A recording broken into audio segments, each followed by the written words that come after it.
हर युवाओं पे एफआईआर जो है भारत में ही हो जा रहा है, जो बांग्लादेश के हिंदुओं के समर्थन में आवाज उठा रहे हैं। तो जरा सोचिए कि कौन आवाज उठाएगा। सरकार को जो है वो सारे के सारे रफेल से जो है ना एक बार बांग्लादेश पे वार करना चाहिए। रोहिंग्या और बांग्लादेशियों को चुन चुन के देश से जो है बाहर निकाल दीजिए। चलिए, किसी ने लाठी से पीट दिया, चलिए ठीक है, तो लाठी से पीटने का सजा दो।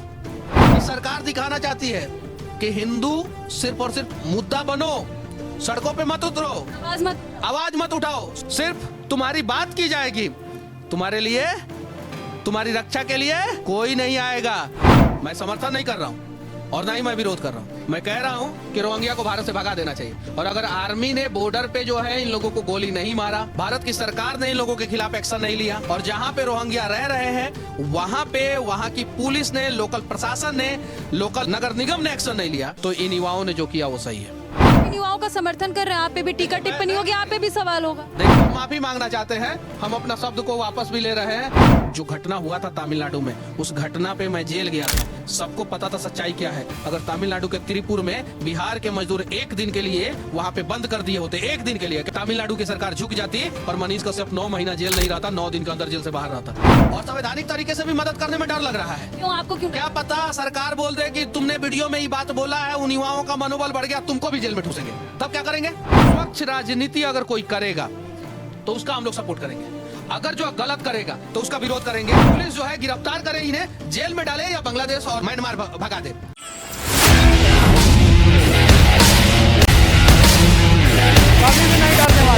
बांग्लादेश में हिंदुओं पर हिंसा और हमला होने के बाद भारत में भी कुछ राष्ट्रवादी युवा रोहिंग्याओं को भगाने की कोशिश किए हैं और 2 वीडियो वायरल हो जाता है, जिसके बाद उन युवाओं पर एफआईआर तक हो जाता है और 2 युवाओं की गिरफ्तारी हो जाती है।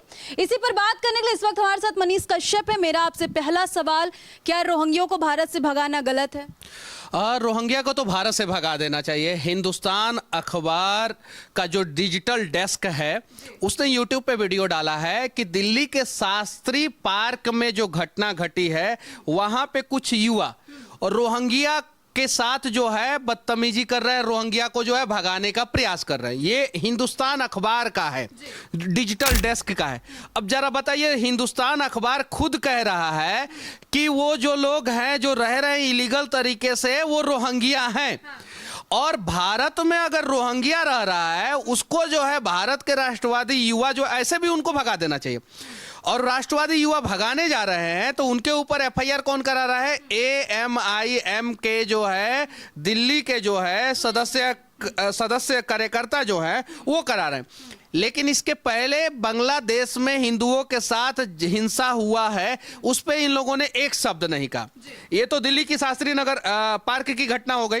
गाजियाबाद में एक और घटना घटती है जहां पे इलीगल तरीके से, अवैध तरीके से, आप देखिए वो वीडियो वायरल हुआ है, तो वीडियो में आप जाके देखिए कि अवैध तरीके से झोपड़ी बना के कुछ लोग रह रहे हैं। वहां पे जाके जो है कुछ लोग जो है लाठी डंडा हाथ में लेके किसी के ऊपर बरसा नहीं रहे हैं, उनके झोपड़ी पे मार रहे हैं और बोल रहे हैं कि यहां से भाग जाओ, यहां से भाग जाओ।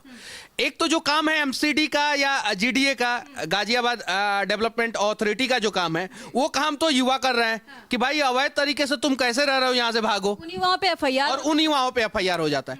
अब सोचने वाली बात यह है कि ये रोहिंग्या और बांग्लादेशी करते क्या है?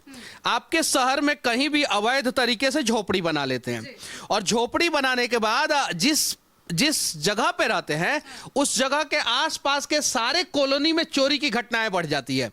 आप उठा के देख लीजिए अखबारों में, और किसी भी थाने में जाके किसी भी इंस्पेक्टर से पूछ लीजिए, थाना प्रभारी से पूछ लीजिए कि ये बात सही है कि नहीं। जहां पे बांग्लादेशी और रोहिंग्या रहेंगे वहां पे आसपास में चोरी की घटनाएं बढ़ जाएगी। तो ये जो युवा हैं वो चोरी की घटनाओं से परेशान थे, ये जो युवा है बांग्लादेश में जो हिंसा हो रही है उससे परेशान थे, और इन सब चीजों के ऊपर जो है इन लोगों ने सवाल क्या कर दिया, पूरे देश में बवाल मचा दिया एक ग्रुप ने। जो इससे साबित क्या होता है कि साफ साफ भारत के लोग आंख खोल के आप लोग देख लीजिए कि कैसे रोहिंग्या को भारत में बसाने का प्रयास किया जा रहा है, और रोहिंग्या के साथ अगर कुछ हो जा रहा है तो रोहिंग्या के नेता जो है सामने आ जा रहे हैं। ये जो एएमआईएम के जो हम तो नाम भी नहीं जानते हैं इनका, ये जो है बांग्लादेश में हिंदुओं पे हिंसा हो रहा है उस पर क्यों नहीं बोले? मैं तो चंद्रशेखर आजाद रावण जो हैं उनको पहली बार धन्यवाद दे रहा हूं। हालांकि उनके खिलाफ में या समर्थन में मैंने आज तक कुछ बोला नहीं है, लेकिन पहली बार मुझे उनका ट्वीट अच्छा लगा जिन्होंने पोस्ट किया है कि बांग्लादेश में जो भारतीयों के साथ, उनका ट्वीट को समझने की जरूरत है, बांग्लादेश में जो भारतीयों के साथ यानी बांग्लादेश के हिंदुओं को वो भारतीय मानते हैं। तहे दिल से धन्यवाद चंद्रशेखर जी आपको। उसके बाद से वो सारा बात करते हैं कि भारत के सरकार को जो है इस पे एक्शन लेना चाहिए और हमारी पार्टी आपके साथ है। इस ट्वीट के लिए मैं चंद्रशेखर रावण को धन्यवाद देना चाहता हूं। अच्छा, मायावती जी ने भी बांग्लादेश में हिंदुओं के साथ जो हिंसा हो रही है, उन्होंने साफ साफ लिखा कि हिंदुओं के साथ जो हिंसा हो रही है उस पे जो है सख्त एक्शन लेना चाहिए भारत सरकार को और बांग्लादेश को जो है इसको रोकना चाहिए। मायावती जी को भी मैं धन्यवाद देना चाहता हूं इस काम के लिए, इस ट्वीट के लिए, इस पर्टिकुलर ट्वीट के लिए दोनों को मैं धन्यवाद देना चाहता हूं। लेकिन मैं भारत के और सब नेताओं से पूछना चाहता हूं, विपक्ष के नेताओं से, कि आप लोग मौन क्यों हैं? पहला चीज। दूसरा चीज, चंद्रशेखर आजाद ने एक और ट्वीट किया गाजियाबाद के घटना पे। उन्होंने बोला कि यहां पे मारा पीटा जा रहा है। चंद्रशेखर आजाद जी से मैं कहना चाहता हूं कि आप आइए, इलीगल तरीके से कैसे रोहिंग्या और बांग्लादेशी रह रहे हैं उसको देखिए। हमारे भारत देश ये क्या रहने? सुनिए, वो जहां रहते हैं ना, सबसे ज्यादा चोरी की घटना का अंजाम कहां पे देते हैं? दलितों के घर में, पिछड़ों के घर में, गरीबों के घर में। वो क्या किसी अमीर के घर में घुस के चोरी करते हैं? ये बांग्लादेशी और रोहिंग्या सबसे ज्यादा परेशान करते हैं भारत के दलितों को, गरीबों को, पिछड़ों को। किसी अमीर के घर में नहीं घुसते हैं। नहीं, इनको भारत में पालता कौन है? सुनिए, किसी अमीर के घर में नहीं घुसते हैं। काहे कि उसके घर में सीसीटीवी लगा रहता है। आज तो नॉर्मल जो है, जिसके पास जो है थोड़ा सा अपना 1 BHK का फ्लैट या 2 BHK का फ्लैट या 3 BHK का फ्लैट है, वो तो अपने घर में सीसीटीवी लगा लेता है। तो इन रोहिंग्या और बांग्लादेशियों से भारत में सबसे ज्यादा परेशानी दलितों को है। और बांग्लादेश में आप जाके बांग्लादेश का इतिहास उठा के देख लीजिएगा। जब भारत का विभाजन हुआ और पाकिस्तान 2 पार्ट में बटा, एक पूर्वी पाकिस्तान, एक पश्चिमी पाकिस्तान, और उसके बाद से पाकिस्तान से हटके जो है बांग्लादेश एक देश बना। उस पाकिस्तान में और बांग्लादेश में सबसे ज्यादा दलित और पिछड़े समाज के लोग रुक गए थे। और आज जो है भारत के दलित और पिछड़े समाज के नेता बोलना तक नहीं चाहते हैं। कम से कम मायावती और रावण जी तो बोले ना, चंद्रशेखर रावण तो बोले ना, तो धन्यवाद है। लेकिन स्वच्छ राजनीति अगर कोई करेगा तो उसका हम लोग सपोर्ट करेंगे, अगर जो गलत करेगा तो उसका विरोध करेंगे। और जो गाजियाबाद में जिन लड़कों ने जो जिन लोगों ने जो किया, और दिल्ली के शास्त्री पार्क में जिन लोगों ने जो किया, वो काम जो है पहले ही पुलिस को कर देना चाहिए था। वो काम वही था कि आखिर ये काम उनका था क्या? वो काम जो है पहले ही एमसीडी वालों को और जीडीए वाले को कर देना चाहिए था। अगर जीडीए और एमसीडी वाले, दिल्ली पुलिस और गाजियाबाद पुलिस जो है सख्त एक्शन ली होती तो शायद जो है इन युवाओं को सड़कों पे आने की जरूरत नहीं पड़ती। तो अगर युवाओं पे एफआईआर जो है भारत में ही हो जा रहा है, जो बांग्लादेश के हिंदुओं के समर्थन में आवाज उठा रहे हैं, तो जरा सोचिए कि कौन आवाज उठाएगा। और अपने ही सरकार में लोग जो है पीठ पीछे खंजर घोपेंगे तो गलत है। अच्छा, इन युवाओं के समर्थन में खड़ा होना चाहिए। और इन युवाओं ने जो काम किया है उसका प्रशंसा अगर कोई नहीं कर सकता है, मान लीजिए कि मैं प्रशंसा नहीं कर सकता हूं, इन लोगों ने जो किया उसका प्रशंसा अगर मैं नहीं कर सकता हूं, तो इन लोगों ने जो किया उसका विरोध भी करने का अधिकार मेरा नहीं है। क्योंकि रोहिंग्या को भगाना जो है गुनाह नहीं है। हिंदुस्तान अखबार में, ये हिंदुस्तान अखबार के डिजिटल डेस्क में चल रहा है कि रोहिंग्या को भगाने का प्रयास किया गया है, तो रोहिंग्या को तो भगा दिया जाए। बिल्कुल भगाने, हमारे हिंदुओं को वहां से भगाया जा रहा है, मारा जा रहा है, तो हम भारत देश। देखिए, हिंदुओं को भगाना और रोहिंग्या को भगाना में जमीन आसमान का अंतर है, समझिए। वो जो हिंदू है, बांग्लादेश उनका देश है, वो वहां के अस्थायी नागरिक हैं, वो घुसपैठी नहीं है। यहाँ तो इलीगल तरीके से लोग से तो बांग्लादेश से तो हिंदुओं को भगाने का अधिकार बांग्लादेश सरकार को नहीं है। लेकिन यहाँ पे रोहिंग्या जो घुसे हैं वो इलीगल तरीके से घुसे हैं, वो भारत के नागरिक नहीं है। वो बॉर्डर क्रॉस करके अवैध तरीके से घुसे हैं।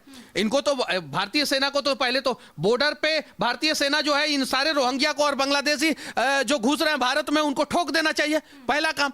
अगर वो गलती से भारत में घुस गए हैं तो भारत सरकार को पकड़ के जो है इन लोगों को जो है जेल में डालना चाहिए। अगर इतना काम सेना से अगर काम नहीं हो पाया, भारत सरकार ने नहीं किया, दिल्ली पुलिस ने नहीं किया, दिल्ली का एमसीडी ने नहीं किया, तो दक्ष और ये लोगों ने जो किया वो सही है, एकदम बिल्कुल सही है। अच्छा, दक्ष और स्वतंत्र और शिवम, ये तीनों जो राष्ट्रवादी युवा हैं वो कभी हिंदू मुस्लिम नहीं करते हैं। देखिए, स्वतंत्र, शिवम आज तक हिंदू मुस्लिम नहीं किए हैं, मैंने देखा है। मैं जहां तक जानता हूं ये चीजें है। वो लोग तो बेचारे फ्री में फंस गए और फ्री में जो है आज कोर्ट में पेशी है और जेल जा रहे हैं। और देखिए भारत के लोग, बांग्लादेश में हिंदुओं के साथ क्या हो रहा है वह तो आप लोगों ने देखा। भारत में उनके समर्थन में जो लोग आवाज उठा दे रहे हैं उन्हें जेल में डाल दिया जाए। और कमाल की बात ये देखिए कि चलिए ठीक है, वीडियो वायरल हुआ, चलिए किसी ने लाठी से पीट दिया, चलिए ठीक है, तो लाठी से पीटने का सजा दो। बिल्कुल बोला जा रहा है कि रासुका लगाने की तैयारी, ये करने की तैयारी, वो करने की तैयारी। मतलब कहने का मतलब है कि सरकार दिखाना चाहती है कि हिंदू सिर्फ और सिर्फ मुद्दा बनो, सड़कों पे मत उतरो, आवाज मत उठाओ, सिर्फ तुम्हारे नाम पे मुद्दा बनाया जाएगा, सिर्फ तुम्हारी बात की जाएगी, तुम्हारे लिए, तुम्हारी रक्षा के लिए कुछ नहीं होगा, कोई नहीं आएगा। और अगर गलती से कोई तुम्हारी रक्षा सुरक्षा के लिए आया तो उसे जेल में ठूस दिया जाएगा।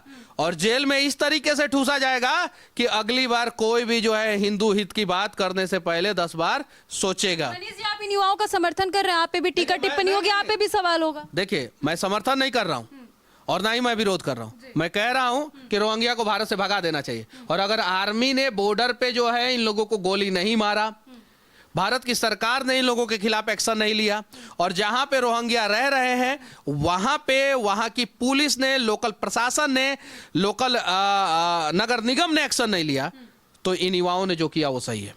अच्छा, इन युवाओं को अगर आगे आपके सपोर्ट की जरूरत पड़ेगी, ऐसे साथ की जरूरत पड़ेगी जमीन पे, तो आप जाइए। देखिए, ये तो मतलब कि संवैधानिक तरीके से जहां भी मदद की जरूरत पड़ेगी, संवैधानिक तरीके से वहां पे हम लोग मदद करेंगे, और बिल्कुल मदद करेंगे संवैधानिक तरीके से। असंवैधानिक तरीके से मदद नहीं करेंगे, संवैधानिक तरीके से मदद करेंगे।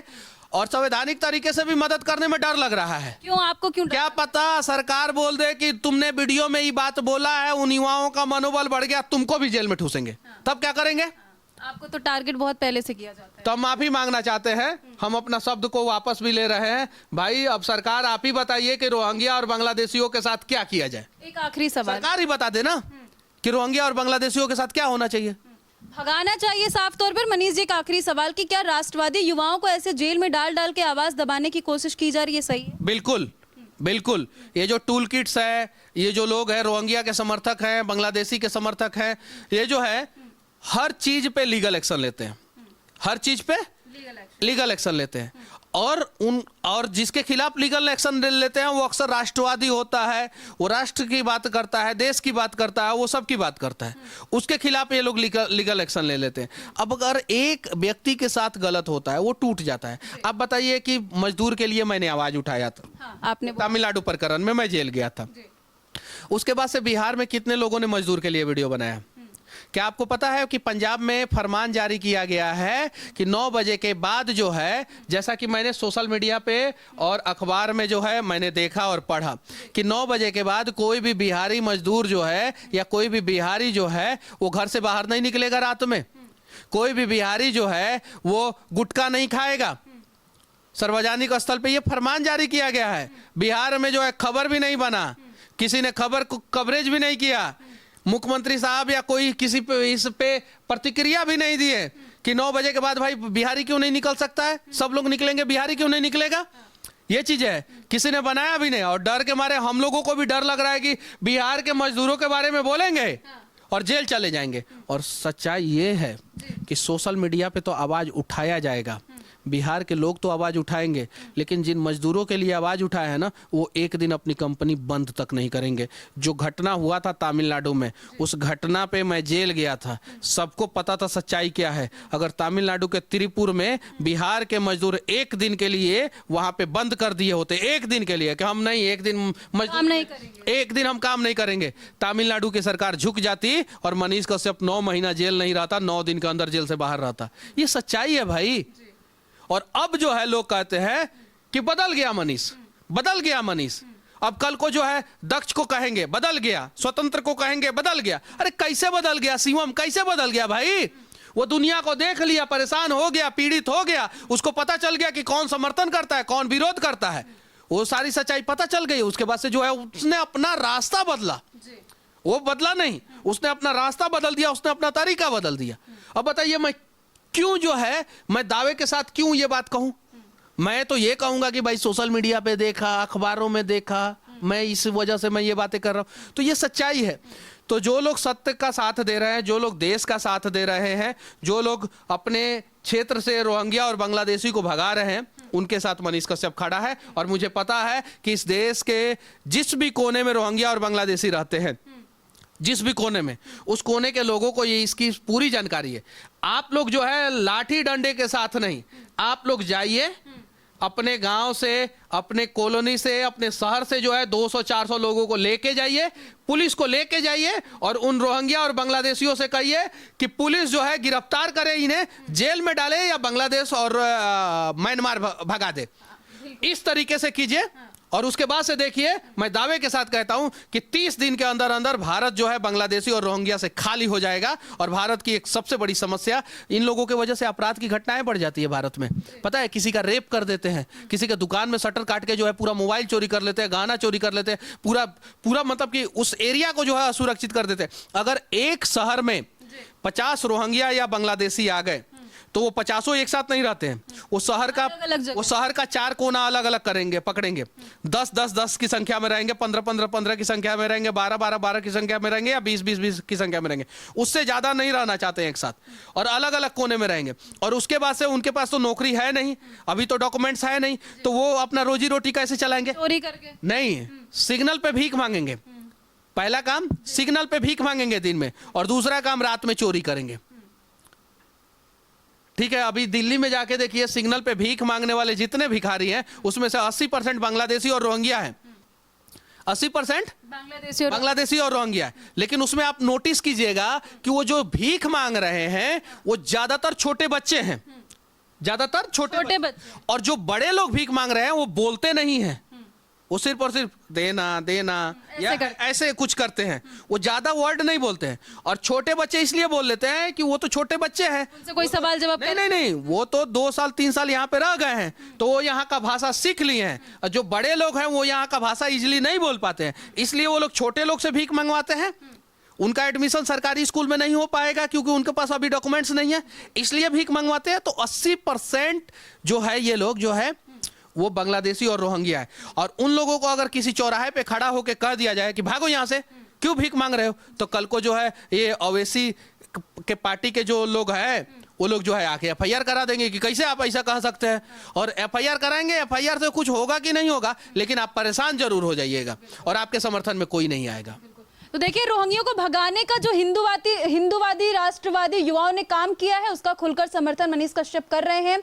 और जो नहीं, संवैधानिक तरीके से समर्थन कर रहे हैं, वही कह रही हैं। ठीक है, पहला चीज। दूसरा चीज, उन लोगों का वीडियो वायरल हुआ, ठीक है, बहुत सारे लोगों ने, विपक्ष के लोगों ने उस वीडियो को ट्वीट किया, उस पे फेसबुक पे वीडियो बनाए, यूट्यूब पे वीडियो बनाए। बांग्लादेश से हिंदुओं के साथ जो हिंसा का खबर आ रहा है उस पे ये लोग कुछ नहीं बोल रहे हैं। क्या है ये? सवाल है कि नहीं है? बिल्कुल है। तो सरकार जो है अपना राफेल जो है ना, वो सिर्फ और सिर्फ जो है ट्रेनिंग के लिए नहीं रखी है। सरकार को जो है वो सारे के सारे राफेल से जो है ना एक बार बांग्लादेश पे वार करना चाहिए, और एक बार जो है सरकार का जितना भी पैरामिलिट्री फोर्सेस है उसको जो है आदेश देना चाहिए कि जैसे आप नक्सलवादियों को चुन चुन के जो है देश से खत्म कर रहे हैं, आतंकवादियों को चुन चुन के देश से खत्म कर रहे हैं, वैसे ही रोहिंग्या और बांग्लादेशियों को चुन चुन के देश से जो है बाहर निकाल दीजिए। तो देखिए, इस वीडियो के साथ ऐसे बने रहिए और वीडियो को देखकर आपकी क्या राय कमेंट सेक्शन में जाकर के जरूर बताइएगा। आगे आपको ऐसी जानकारी देते रहेंगे। जय हिंद।